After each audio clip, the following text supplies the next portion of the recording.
Hey YouTube, it's your girl Dr. J. And in today's video, I'm going to answer a question that I've gotten from a few people, and that's on how I manage my day. It's particularly working from home full time while also homeschooling, or for those of you that are quarantine schooling. So, to just give you a little bit of background for those that are new to my channel, I've been homeschooling my kids for the past 9 years. I have a high schooler and two middle schoolers, and I've also been working from home full time for the past 7 years. Now, before I start to give my tips, I want to first begin with acknowledging some places of privilege right up front.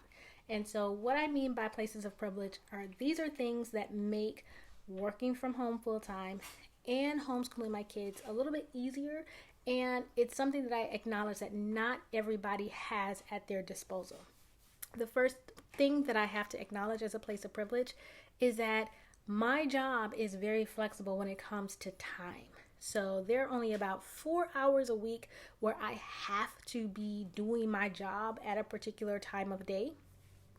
And so the other 36 hours of a 40-hour week, I can put in those hours whenever I choose to. And that's over a 7-day period and not just a 5-day period. So that makes things a little bit easier to schedule and adjust.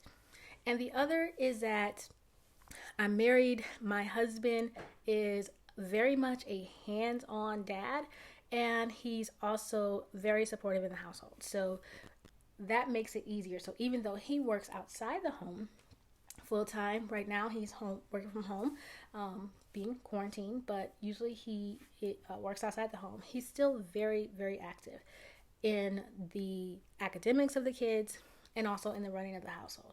So I know that that's not everybody's situation. So just know that that's going to be some of the way that it informs how I do my day.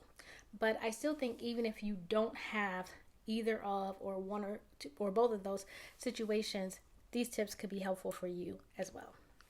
So tip number one, and that is the same tip that I had when it came to homeschooling kids, and that is have a routine. Routine has been a lifesaver for me because it helps me not have to worry and think about how I'm going to do my day. It is now automatic. And so I know the paces that I put in place to make sure every box gets checked off. And so I start every morning the exact same way, and I can make adjustments as needed throughout the day so that I'm making sure everything gets done. But for the most part, every single morning starts exactly the same. And that way my body knows what to do, even if I'm tired, even if I had a late night, even if something crazy happened, even if I had a lot on my mind. It's okay, because even when my brain doesn't quite know what to do when I open my eyes, my body already knows what to do. I don't know if you guys ever experienced that, where you're driving somewhere and you're thinking about things and you're like, oh, we're home. My body just knew how to get there because my brain was probably not as focused as it should have been. So having a routine, and what your routine looks like is going to be different depending on how your household works. Just find a routine that works for you. I'm not going to share my routine right now because I think that it's important to know and think about what works for you and for your household. So having a routine. The next big tip, and this is the one that hurts the most, and this is the reason why I think I have been able to be successful in working from home, homeschooling, and I have another career. I'm also a writer. I've written 2 children's books in a series. I have another book in the works. I have another series that's being started. So I do a lot. However, my day starts really, really early. I get up at 3:30 a.m. 7 days a week. And I've been doing it for so long, I don't even use an alarm clock. My body just wakes up at 3:30 a.m. every day. And I get up, I get out of bed, I start my day at 3:30. Now I know not everybody is a morning person. I go to bed earlier than most people. I'm usually in the bed by 9. So for some people, it might not be that you're getting up at very early. You may be staying up later. But the big thing is that you have to be able to find more hours in your day. And the reason why I say it's either going to be on the early side or the late side is because you really are going to have to take advantage of those hours in your home when you are the only one up. When nobody else in my home is up at 3:30. Now, my husband actually starts his workday very early. When he goes into the office, he's out of the house by 6 o'clock a.m. because he starts his workday at 6:30. Now that he's home, he's able to, sleep in a little bit more while we're quarantined. But we're kind of early risers anyway. But then it takes him, by the time he's out the house, I still have a little bit of time where I'm able to do those things that just require me to have 100% focus on my job before my kids get up and they may have questions, or they may need me, or they may, I need to confer with them to get our day started. So those hours when I am the only one up and I am the person who is getting things done, those hours are critical. I could not do this if I did not have some hours in my day where I am the only one up, no one in the house can distract me, no one in the house is asking me questions, nobody in the house has needs that I need to fulfill. I'm able to do my job without distraction at those hours. You have got to have some hours like that. Now, that's where my kids having a routine helps as well, because even if they wake up, they tend to wake up between 6:30 and 7:30 a.m. So even when they wake up, they still don't need me right away. We exchange greetings, talk to them, they read their emails that I send them, all that sort of stuff. But they don't really need me right when they wake up because they have a routine started. But those hours where no one is up but me are a lifesaver. Tip number 3, I'm sorry. So the third tip is automate things that can be automated. And so this kind of goes with routine, but that's things like meal prep, meal planning, those sort of things. Know what is going to happen. I know some of the things that I do is we go grocery shop when we can. And back in the old times, in the before time, when my husband and I would go grocery shopping on Sunday every week. But now that we're in quarantine, we don't do that. We have to use Instacart, or one of us will go, or we'll do pickup or something like that. But I see what's in the house. I have an idea of what we can have for dinner that week. Sometimes I will prep it. Sometimes I won't. I am not the best when it comes to meal prep. There are some fabulous people on YouTube that you can follow who can show you some great meal prep routines. But even if I don't do meal prep for the week, I pretty much have an idea of what our food is going to look like, what's available, what's in the house. So I'm not spending a whole lot of time doing that. I know what can I cook that's going to take me 30 minutes. What can I throw in the slow cooker at 10 o'clock in the morning and it'll be ready for us to eat, later in the day, at 5 or 6 o'clock. I think about what our schedule is. Well, right now our schedule is we at home, but usually in the before time, before quarantine, it was, okay, if we're not going to be home till 6:30 or 7 o'clock, that's a different sort of prepping, and that's a different sort of meal than if everybody's going to be home by 4. And so just knowing what do I have on hand that I can throw in a slow cooker versus what do I have on hand that I can cook in 30 minutes versus, I might have a little bit more time. I can experiment a little bit more today. So it might take me, 40, 45 minutes. That's, I ain't gonna lie, that's rare. I don't do 45-minute meals very often at all. The other thing is encouraging independence in your kids, making sure that there are some things that your kids can cook. I think that every child by the age of 8 needs to know how to make spaghetti. So it's like, no, you're not gonna just go in there and make your food. You get to cook for the family today. So my kids will sometimes they'll work together to get dinner for the whole family. My husband has some days when he cooks, so I make sure that there are some things on hand that he likes to cook, so that if it's his day to cook, then it's easy for him and he doesn't have to really, it's not like a chore or anything like that. It's like, okay, yeah, I can throw that on, oh yeah, I can grill, I can do that. So just making sure that there are things in place that, and routines and things that are prepped that make it easy for me. Tip number 4 is, as much as possible, share the load. You cannot do everything. Like Superwoman, that's fiction because it does not exist. And so you cannot do it all. And so you have to really don't let the world put on you the pressure of acting like you don't work, right? So I know that the world puts a lot of pressure on stay-at-home moms, like, oh, your house has to look like this and your meals have to look like this and your kids have to look like that. And when you work from home, a lot of people try to put that same pressure that they try to put on stay-at-home moms, they try to put that on you as a work from home mom. You are still working 40 hours a week. And so, no, your house isn't going to be pristine. Your meals aren't going to be, Martha Stewart and all that other sort of stuff. And I don't want to put that pressure on stay-at-home moms either. Your house don't need to be pristine, and your meals don't have to be Martha Stewart either, sweetie. So don't let the world do that. But definitely, when you are working from home, you are working full time. You are a working parent. You cannot have the expectations that those 40 hours a week aren't really coming out of your week.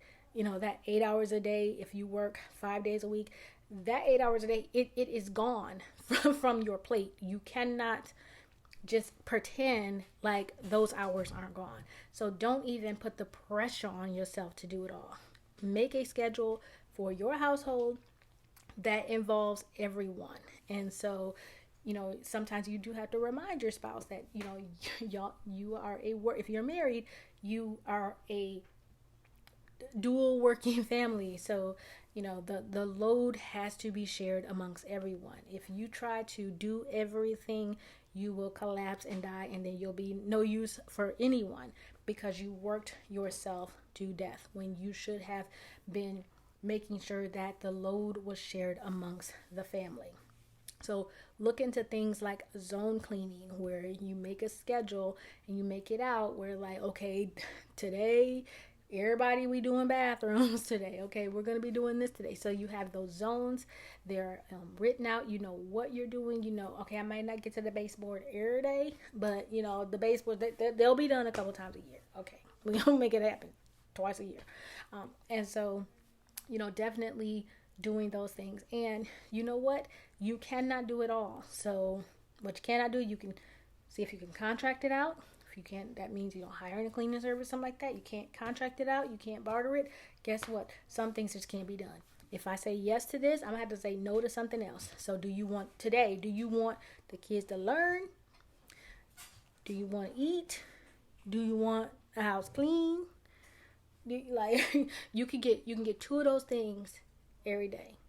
So, you just got to make choices. So don't try to do it all.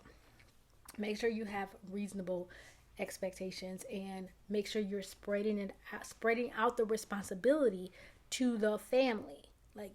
It's not a family if one person is doing all the work and everybody else is just sitting back and enjoying the benefits of that. It's not how a family works. We work together as a family. Everybody has chores. Everybody has things they need to do. That's another thing, making sure everybody has chores, because if not, you are putting yourself in a position not only that you're doing too much, but also that what image are you giving to your kids? I have 2 boys and a daughter, and so one of the things that I think about is the fact that my boys, I'm going to be sending them out into the world. I'm going to be sending my daughter out into the world. Do I want my daughter to go into this world thinking that her responsibility is to be a workhorse? She has her own professional dreams. She wants to be an astronomy professor and a writer and an astrophysicist and all this other sort of stuff. And I don't want her to feel like, oh, you can do all those things until you get married and then you just gotta cook and clean. Like, no, I don't want her to think that. Not that cooking and cleaning is bad. So I'm not judging you. But if you go to college and you get a PhD, that you did not, that wasn't what brought you joy when you were planning your life. And so I want my daughter to be able to experience without guilt the things that bring her joy. For my sons, they have expressed that, hey, they would like wives, they want kids one day and all that kind of good stuff. Okay, I don't want to put in their head that marriage means your wife does all the work. Like, that's not how it works. That's not what my husband demonstrates for his boys. That's not what I want to demonstrate. So I want them to go into life understanding that a household can be run with equality across the workload. Yes, we all have strengths. So there are some things that I do better than other people in the house. And if I like it, like, that is my thing. But there are things that my husband does excellent. That's his thing. There are some things that the kids do that it's very good. And then for the stuff, nobody gets joy from cleaning toilets. So we have to make sure that everybody gets the pleasure of not doing them and the pain of doing them. So we make sure everybody is sharing in the workload. The next thing, you have to learn how to say no. You have to learn how to say, no, can't do it, can't make that. Oh, that's a great opportunity. I'm sure that sounds like a wonderful field trip. That's very interesting. I'm sure the kids would like that, but we can't make it because I'm tired. Or we can't make it because I don't want to go. Or, this is when I can make it. And if it can't be at this time, then I can't show up. No is a complete sentence. And it is not you being a bad person. Don't let people guilt you into homeschooling in a way that means that you're at the park every day, because other people who don't also have a commitment to work 40 hours or 20 hours or 15 hours or however many hours you're doing, they don't have that same commitment. And so your schedule can't be dictated by folks that don't have the responsibilities that you have. And so if you can't make it, you can't make it. It's okay to prioritize. It's okay to say no. It's okay to let fun, interesting, educational, meaningful experiences not happen because they cannot fit into your day. That is okay. Now, should you never fit them into your day? Absolutely not. Right? You have got to make sure that you're out of the house, the kids are getting those experiences, all those sort of good things. Like, yes, we want to do that, but not at the expense of your health, not at the expense of your sanity. And the last tip I'll give you, because this is getting long, because I know I do long videos, the last tip I will give you is to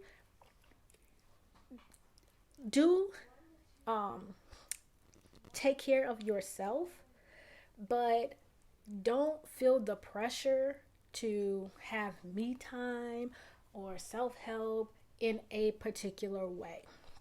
For instance, like y'all see, my beautician is quarantined too, so my hair is just, it is what it is right now, y'all. Like, it is what it is. But, I am not I don't feel like I'm robbing myself because I don't get my nails done. I don't wear makeup. And I'm not, being mean to my husband. My husband, when we first started dating, I intentionally never wore makeup on dates because I'm like, I'm not a makeup person. Do you like this? Because if this don't do it for you, I'm not the one, because I don't do makeup. So because I see so many people like, oh, you need to get your hair done. I want to get my hair done, but or you need to wear makeup, or you need to get your nails done, or what you need to do for your you time is this and that. Do the things that make you happy, and don't try to fit into a box. I see people try to dictate what me time looks like, and that's going to be different for everybody. You have to make sure that you get your me time in, and me time in is not working on your side hustle. Me time in is not getting curriculum ready. Me time in is not sneaking in, a little bit more work. Me time is doing the things that you do only for your pleasure. Now, if you're married, that making sure you know, when you that okay, make sure that there's time for that. Making if you are a Netflix and chill person, make sure there's time for that. If you want to read a book, there the number of homeschool moms, particularly working moms that I talk to who have not read a book just for pleasure in years, even though they love reading. Like, oh, what was the last book you read? Oh, my kid, I had to pre-read this, book for their, history or whatever. No, if reading brings you pleasure, make sure you have some time to read books that you want. If watching TV, that's fine. Decorating, doing arts and crafts, doing nothing, doing your whatever it is that makes you happy. Make sure that there is some time in your week, every week, where you are just doing you, but that is defined by you. Other people may not understand it. I know one of the things I like reading books on astronomy and astrophysics. That brings me pleasure. Watching documentaries brings me lots of pleasure. I love reading about finances and economics and that sort of stuff. Like, that's my happy space right there. And I'm married, so other stuff too. You know what I'm saying? But like, those things bring me pleasure, so I'm going to do those things. Like, those things make me happy. So it's not getting my nails done. It is not taking a long leisurely bath. I'm a shower girl, like in and out to get it done. So don't let other people define for you what makes you happy. And don't let other people define your me time, but make sure you get that in, because you are not just raising kids, you are demonstrating for your children how to have a successful adult life. So when you look back at the way you're living your life, like, I want my kids to be like, oh, adulthood is great. I don't want my kids to want perpetual childhood because they never see mom happy or they never see dad happy. Like, no, if you want your kids to be good, successful adults and be successfully launched, make adulthood seem desirable, and show them that there's more to life than just working. And that's one of the things that you have to remember when you work from home. It still has to be home. It can't just be work. All you do is work. And my kids check me on that all the time. Like, are you still in the meeting? Like, I'm like, oh, you know what? You're right. I need to get out this meeting and be done, because it's home first. It's not school first. It's not work first. I work from home, but it's my home first. My kids homeschool, but it's home first. And make sure that you don't forget that home is the important piece of that. And if your home is not happy, healthy, and whole, all of it is going to break down. So I hope this helps. This is Dr. J, and I'm out. Bye-bye.